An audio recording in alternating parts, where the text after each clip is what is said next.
2004 में इंडोनेशिया में सुनामी की घटना आज भी बहुत से लोगों को याद है, जिसमें करीब 30 फीट ऊंची लहरें उठी थी और इसी वजह से इंडोनेशिया, साउथ एशिया और ईस्ट अफ्रीका में बहुत ही ज्यादा तबाही हुई थी और कहीं 2.5 लाख लोगों ने इसके चलते अपनी जान गंवा दी। लेकिन क्या आप जानते हैं कि ये सुनामी की लहर आखिर कितनी ऊंचाई तक उठ सकती है? आज से महज 9 साल पहले यानी कि 2011 में जापान में एक बहुत ही बड़ी सुनामी आई थी। इंडोनेशिया की सुनामी की तरह ये सुनामी भी भूकंप से आई थी, जिससे करीब 45 मीटर करीब लहरें उठी थी, जो अमेरिका में लगे स्टैच्यू ऑफ लिबर्टी से महज 5 मीटर कम थी। हालांकि सुनामी से जान का ज्यादा नुकसान तो नहीं हुआ, पर इसने जापान को फाइनेंशियली बहुत ही ज्यादा नुकसान पहुंचाया, क्योंकि इसकी वजह से समुद्र से 10 किलोमीटर अंदर तक शहर के अंदर पानी आ गया था। जापान में आई सुनामी को देखकर कंडीशन ऐसी लग रही थी जैसे वो कोई हॉलीवुड मूवी की सीन हो, क्योंकि उस वक्त जापान का एक बड़ा हिस्सा पानी में डूबा हुआ था।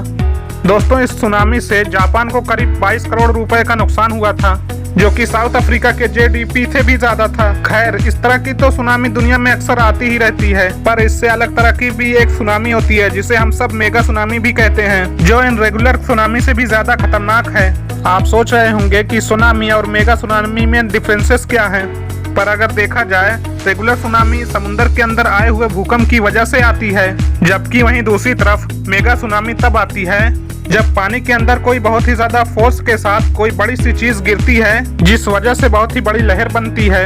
अगर मेगा सुनामी की बात की जाए तो ये आज से करीब 57 साल पहले यानी कि 1963 में इटली में देखने को मिली थी। आप सभी को जानकर आश्चर्य होगा कि वेनिस से करीब 100 किलोमीटर की दूरी पर इटालियन गवर्नमेंट के द्वारा एक बहुत ही बड़ा डैम बनाया जा रहा था, जो कि उस समय का सबसे ऊंचा डैम था। इस डैम के बाद के निर्माण में सबसे बड़ी गलती ये थी कि इसके वाटर रिजर्वायर को एक ऐसे पहाड़ के नीचे बनाया गया जो बहुत ही ज्यादा कमजोर था और जिसमें से अक्सर चट्टानें खिसकती रहती थी। जैसे ही 1959 में यह बात बनकर तैयार हुआ, उसके कुछ समय बाद ही बगल में मौजूद पहाड़ के कुछ हिस्से टूटकर पानी के अंदर गिर गए, जो कि एक तरह की चेतावनी थी।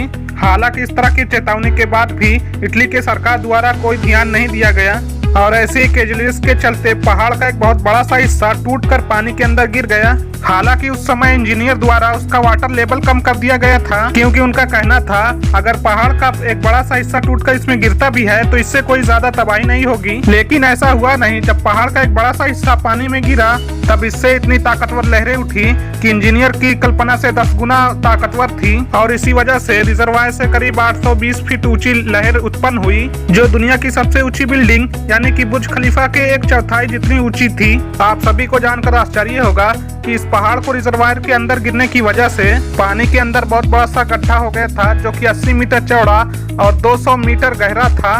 अब जब पानी के अंदर से इतनी बड़ी लहर उठी ही थी तो इसका तबाही मचाना तय था और हुआ भी वही, क्योंकि इस मेगा सुनामी से उत्पन्न हुई लहर पहाड़ के नीचे विलेजेस में आ गई थी, जिस वजह से महज करीब एक रात में 2000 लोगों ने अपनी जान गंवा दी। लेकिन अगर आपको अभी तक यही लगता है कि आज तक की सबसे बड़ी मेगा सुनामी है तो शायद आप गलत सोच रहे हो, क्योंकि 1958 में अलेक्सा के पास मौजूद लेटुआ बे में एक ऐसी मेगा सुनामी आई थी जो अब तक की सबसे बड़ी विनाशकारी सुनामी थी। और इस मेगा सुनामी के आने का सबसे बड़ा मुख्य कारण था भूकंप के चलते वहां का जमीन खिसक गया था, जिस वजह से वहां मौजूद पहाड़ के कुछ हिस्से टूटकर पानी में गिर गए और करीब 1722 फीट के करीब लहर उत्पन्न हुई, जो कि बुर्ज खलीफा बिल्डिंग से 1000 फीट कम थी। इस खतरनाक लहर की वजह से वहाँ बहुत ही ज्यादा नुकसान हुआ और करोड़ों रुपए बर्बाद हो गए थे। हालांकि ये कई प्राचीन सुनामी से कम खतरनाक था, लेकिन हम इंसानों के सामने आई ये सबसे बड़ी सुनामी थी, क्योंकि अगर प्राचीन समय के सुनामी की बात करें तो आज के करीब 1.5 करोड़ साल पहले हवाई के मोलुका आइलैंड पे मिले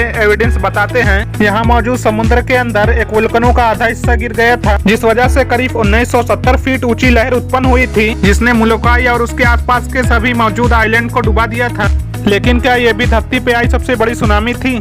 मुझे तो नहीं लगता और आपको भी नहीं लगना चाहिए, क्योंकि धरती पे आई सबसे बड़ी सुनामी शायद आज से कभी 6.5 करोड़ साल पहले आई होगी, और वो भी इस एस्टेरॉइड की वजह से जिसने डायनासोर का धरती पर से वजूद खत्म कर दिया था। इस एस्टेरॉइड का नाम था चिक्सलूब एस्टेरॉइड, जो धरती के गल्फ और मिक्सटून और रीजन में टकराया था और जिसकी लेंथ करीब 10 किलोमीटर थी।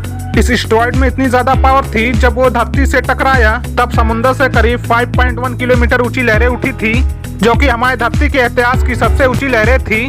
और इस सुनामी की लहर की ऊंचाई 10 बुर्ज खलीफा बिल्डिंग के बराबर डेफिनेटली रहा होगा। लेकिन जो आज के 6.5 करोड़ साल पहले हुआ उसके फिर से होने के चांसेस बहुत ही ज्यादा कम हैं। तो इसके बारे में आपकी राय नीचे कमेंट करके जरूर बताना। और अगर ये वीडियो आपको अच्छी लगी हो तो इस वीडियो को लाइक और शेयर करना दोस्तों के साथ मत भूलना। और अगर आप हमारे चैनल को सब्सक्राइब नहीं किया है तो सब्सक्राइब करके नोटिफिकेशन बेल को ऑन कर दीजिए, क्योंकि ऐसे ही वीडियो मैं डेली लाता रहता हूँ। तो मिलते हैं नेक्स्ट वीडियो में। Thanks for watching.